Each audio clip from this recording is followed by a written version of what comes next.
Sonia behaviour Nikhil గేమ్కి చాలా అంటే చాలా ప్రాబ్లం అవుతుంది. అసలు ఏమంటారు వీళ్ళ రిలేషన్? ఎందుకు ఇట్లా నిఖిల్ని ఏమనుకున్నామంటే టాప్ 5 కంటెస్టెంట్ విన్నర్ అనుకున్నారు యాక్చువల్గా. ఇప్పుడు నబీల్ విన్నర్ అని అంటున్నారు.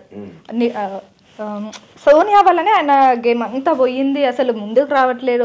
ఆయన కళ్ళేంటో డిప్రెషన్లోకి వెళ్ళిపోయి ఏడ్చి ఎమోషనల్ అయిపోయింది. అంటే బాహుబలి కట్అవుట్కి అట్లా చేయడం అస్సలు మంచిగా అనిపించింది. ఆ మాట తిట్టినా కూడా నేను నీ పర్సనాలిటీని నువ్వేంది ఎందుకు ఏడుస్తున్నావురా నువ్వారా నాతో పాటు కంటెస్టెంట్ అని తిట్టినా కూడా, అంటే చాలా క్లోజ్ అయినాం అప్పటికే మేము. సో అట్లా అన్నగానే నిఖిల్ గారు వెరీ ఎమోషనల్. నేను కూడా ఎక్స్పెక్ట్ చేయలేదు, అంటే వాడి పర్సనాలిటీకి వాడు ఇంత ఎమోషనల్ అవుతాడని అసలు ఎక్స్పెక్ట్ చేయలేదు.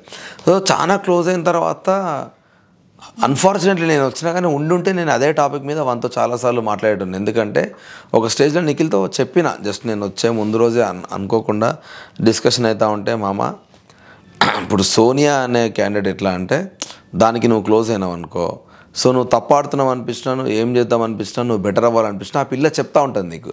ఎందుకంటే ఇన్ఫ్లుయెన్స్ చేయడం అనేది ఆమెకు బై డిఫాల్ట్ ఉన్న నేచర్.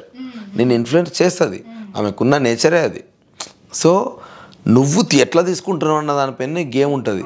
నువ్వు నమ్ముతున్నావా ఆమె చెప్పే మాటలు వింటలేవా నాకు తెలియదు, కానీ దూరం నుంచి చూసి, అంటే నలుగురు చాలా క్లోజ్ ఉన్నాం కదా, ఇంత దగ్గరున్న నాకే నువ్వు ఇన్ఫ్లుయెన్స్ అవుతున్న ఫీలింగ్ వస్తుంది మామ, ఇంకా బయట వాళ్ళకి ఎట్లుంటుందో ఆలోచించుకో అని చెప్పిన వాడికి.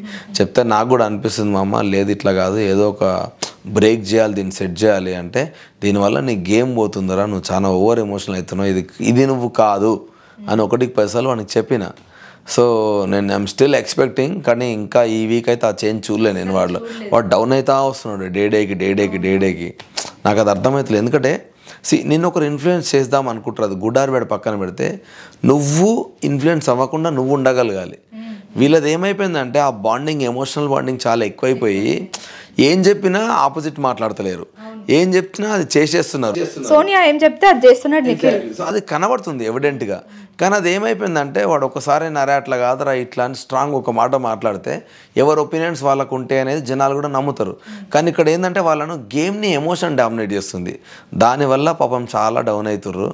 అది ఏడికి వెళ్తుందో కూడా అర్థమవుతలేదు నాకు.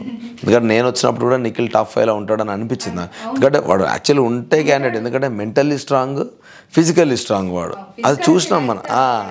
కానీ ఇప్పుడు మెంటల్లీ వీక్ అవుతున్నాడు వాడు.